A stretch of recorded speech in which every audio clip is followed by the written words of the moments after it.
현금 10억 원이 있다면 지금 이 순간 어디에 넣으시겠습니까? 예전 같으면 답이 빠르게 나왔습니다. 아파트 한 채 더, 갭 투자, 전세 끼고 사고 기다리고 오르면 팔고. 이 공식이 오랫동안 반복됐습니다. 그런데 지금은 다릅니다. 그 공식을 가장 잘 알던 사람들, 즉 자산가들이 먼저 방향을 바꾸고 있습니다. 이 변화, 단순히 부동산이 안 좋다는 이야기가 아닙니다. 돈을 바라보는 방식 자체가 달라지고 있다는 신호입니다. 이 지점입니다. 최근 하나금융연구소가 발표한 2026 웰스 리포트, 여기에 흥미로운 숫자가 나옵니다. 부자들의 부동산 투자 의향이 1년 사이에 43%에서 37%로 줄었습니다. 반면 금융 투자로 승부 보겠다는 응답이 늘었습니다. 부자 10명 중 4명 이상이 올해는 금융 자산을 우선으로 보겠다고 답한 겁니다. 많은 분들이 여기서 의아하게 생각하실 수 있습니다. 부자들은 원래 부동산 좋아하는 거 아닌가? 맞습니다. 그동안은 그랬습니다. 그런데 지금은 환경 자체가 달라졌습니다. 대출 규제는 더 촘촘해졌습니다. 다주택자 세금 부담도 무거워졌습니다. 잘못 들어가면 수입보다 현금이 묶이는 구조가 된 겁니다. 그래서 움직임이 바뀌고 있습니다. 이것이 이 뉴스의 출발점입니다. 여기서 질문이 하나 생깁니다. 그렇다면 부자들은 지금 구체적으로 어디로 가고 있는가? 조선일보 왕개미 연구소가 자산관리 전문가 5인에게 직접 물었습니다. 유주택자를 위한 10억 원 포트폴리오를 설계해달라. 그 결과가 나왔습니다. 그리고 그 안에 우리가 생각했던 것과 꽤 다른 내용이 담겨 있었습니다. 지금까지의 핵심을 한 문장으로 정리하면 이렇습니다. 자산을 늘리는 방식 자체가 바뀌고 있고 그 신호는 이미 숫자로 나타나고 있습니다. 먼저 첫 번째 전문가 이야기부터 시작하겠습니다. 미래에셋증권 투자센터 팀장이 제안한 안전자산. 처음 나온 이름이 의외였습니다. 국채입니다. 개인 투자용 국채입니다. 여기서 A 국채면 너무 심심한 거 아닌가 생각하신 분들 계실 겁니다. 그런데 지금은 다릅니다. 정부가 보너스 금리를 얹으면서 10년물 기준 수익률이 연 6% 수준에 근접하고 있습니다. 게다가 복리 구조입니다. 5년물 이상 보유하면 분리과세 혜택까지 있습니다. 그러니까 안정성, 수익성, 절세 효과를 동시에 기대할 수 있는 상품이 된 겁니다. 청약 경쟁률이 2대1을 넘어섰다는 것도 이 상품에 대한 관심이 얼마나 높아졌는지를 보여줍니다. 개인 투자용 국채는 지난달에 만기 3년물이 새로 추가되면서 현재 3년, 5년, 10년, 20년 총 4종이 운영되고 있습니다. 단 분리과세 혜택은 5년물 이상에만 해당됩니다. 이 점은 꼭 확인이 필요합니다. 두 번째로 눈에 띄는 것은 손익차 등형 공모펀드입니다. 이름은 조금 어렵습니다만 구조는 생각보다 단순합니다. 손실이 일정 수준까지 발생하면 운용사 쪽이 먼저 그 손실을 흡수합니다. 예를 들어 손실률이 마이너스 15%까지는 운용사가 그 구간을 먼저 감당합니다. 개인 투자자는 그 이후 구간부터 부담합니다. 즉 하방 방어 장치가 달린 상품입니다. 최근 코스피 지수가 많이 오른 상황에서 지금 들어가기 부담스럽다는 분들이 많습니다. 그런 투자자들에게 하나의 대안으로 제시된 겁니다. 다만 반대 상황도 있습니다. 강세장이 이어질 경우 수익의 일부를 금융사와 나누는 구조라 일반 펀드보다 수익률이 낮아질 수 있습니다. 수익이 10%까지는 투자자와 금융사가 85대 15로 나누고 그 이상은 55대 45로 배분되는 구조입니다. 결국 이 상품의 핵심 메시지는 이것입니다. 대박보다 방어가 먼저다. 이것이 지금 시장 분위기를 상당히 잘 보여주는 문장이기도 합니다. 이 지점입니다. 세 번째로 절세 이야기를 빼놓을 수 없습니다. NH투자증권 전문가가 제시한 포트폴리오의 핵심은 수익률이 아니라 세후 수익률이었습니다. 코스닥 벤처펀드와 신기술 투자조합에 각각 1억 원씩 배분하는 전략입니다. 두 상품 모두 소득공제 혜택이 있습니다. 코스닥 벤처펀드는 올해부터 세법이 개정되면서 투자금의 10%에 대해 연간 최대 200만 원까지 소득공제가 됩니다. 신기술 투자조합도 마찬가지로 출자 금액의 10% 소득공제 혜택이 있습니다. 여기서 자산가들이 왜 이런 상품에 관심을 갖는지 이해가 됩니다. 이미 소득이 높은 분들에게는 수익률 12%포인트 차이보다 세금 절감이 훨씬 중요할 수 있기 때문입니다. 특히 금융소득 종합과세와 건강보험료 부담을 줄이려는 움직임이 강해지고 있습니다. 이 흐름은 40대, 50대 시청자분들에게 가장 현실적으로 연결되는 부분이기도 합니다. 자산이 늘수록 단순 수익보다 세금이 더 중요해집니다. 그래서입니다. 네 번째로 브라질 국채도 언급됐습니다. 자원부국인 브라질의 국채는 비과세 상품입니다. 올해 채권값이 많이 올랐음에도 연 10%를 웃도는 수익률이 여전히 기대된다는 평가입니다. 다만 환율 변동 리스크가 있기 때문에 전체 자산의 1015% 수준으로 제한하는 것이 적절하다는 조언이 나옵니다. 분산 투자 관점에서 통화를 다양화하는 전략의 일환으로 보시면 됩니다. 지금까지의 핵심을 한 문장으로 정리하면 이렇습니다.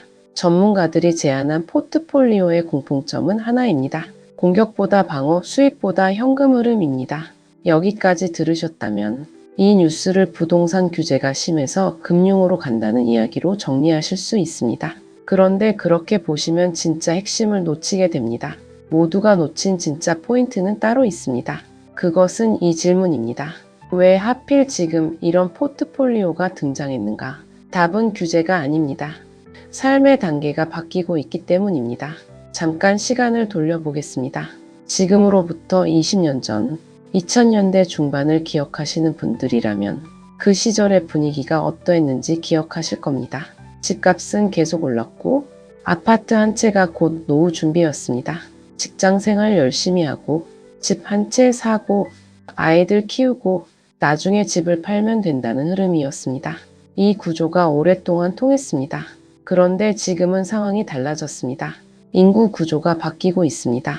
생산 가능 인구는 줄어들고 있고 고령화 속도는 세계에서 가장 빠른 수준입니다. 즉 집을 사줄 다음 세대의 규모 자체가 달라지고 있습니다. 금리 환경도 달라졌습니다. 저금리 시대가 지나고 자금 조달 비용 자체가 달라졌습니다. 그리고 이제는 은퇴 준비를 동시에 해야 하는 세대들이 부동산 대신 금융 자산으로 눈을 돌리고 있습니다.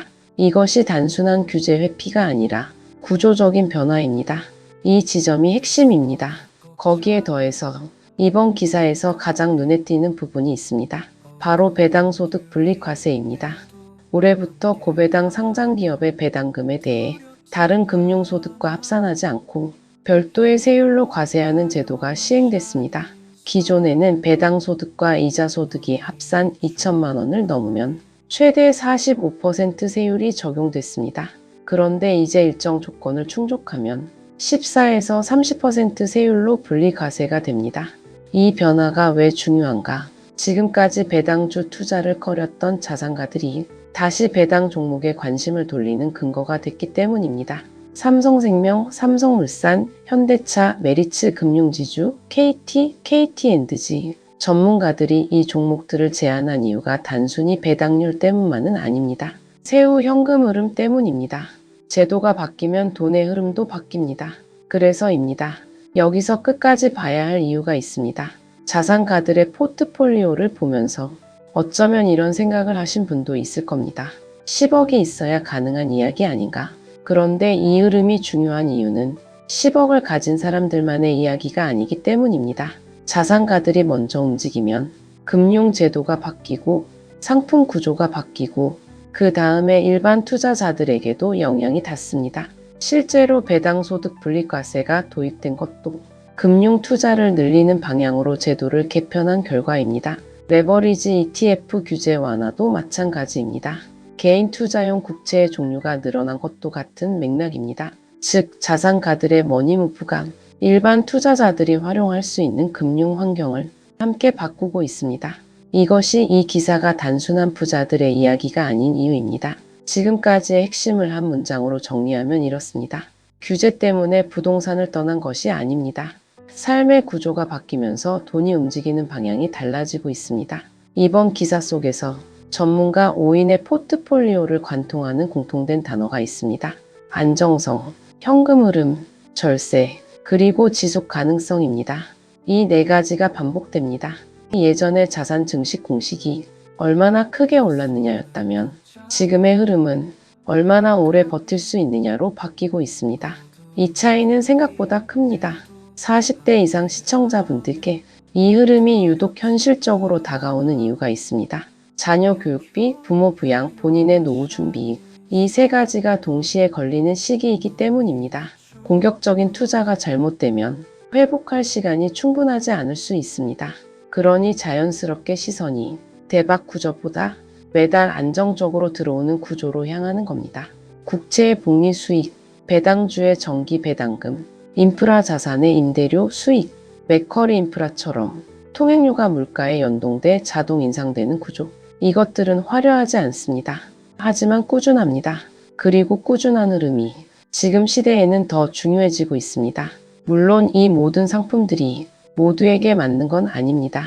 코스닥 벤처펀드와 신기술 투자 조합은 자금이 장기간 묶이고 회수 시점이 불확실합니다.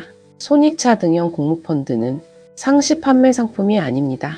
자문형 랩은 수수료와 성과 보수 구조를 사전에 꼼꼼히 확인해야 합니다. 브라질 국채는 환율 리스크가 있습니다. 전문가들 역시 이런 부분을 함께 언급했습니다. 어떤 상품이든 장점만 있는 상품은 없습니다. 중요한 것은 자신의 상황과 시기에 맞는 구조를 선택하는 것입니다. 그래서입니다. 오늘 기사가 전달하려는 메시지는 사실 하나입니다. 집 한 채 더라는 공식이 이제는 모두에게 통하는 답이 아닐 수 있다는 것, 그리고 그 빈자리를 어떤 구조로 채울 것인지를 지금 시장이 함께 고민하고 있다는 것입니다. 이 변화는 특정 계층만의 이야기가 아닙니다. 은퇴를 준비하는 50대에게도 자산을 처음 쌓아가는 40대에게도 같은 질문이 주어지고 있습니다. 지금 내 돈은 어떤 방향으로 흘러가고 있는가? 그리고 그 방향이 나의 삶의 흐름과 맞아 있는가? 여러분은 어떻게 보셨습니까? 만약 지금 목돈이 있다면 여전히 부동산을 먼저 보시겠습니까? 아니면 현금 흐름과 절세 효과를 함께 볼 수 있는 금융 자산으로 시선을 넓혀 보시겠습니까? 다음 영상에서는 최근 자산가들이 다시 주목하기 시작한 배당 ETF와 국내 인프라 자산 흐름을 함께 살펴보겠습니다. 구독과 좋아요는 한 번 더 생각해 보게 만드는 힘이 됩니다. 오늘도 행복한 하루 되세요. 감사합니다.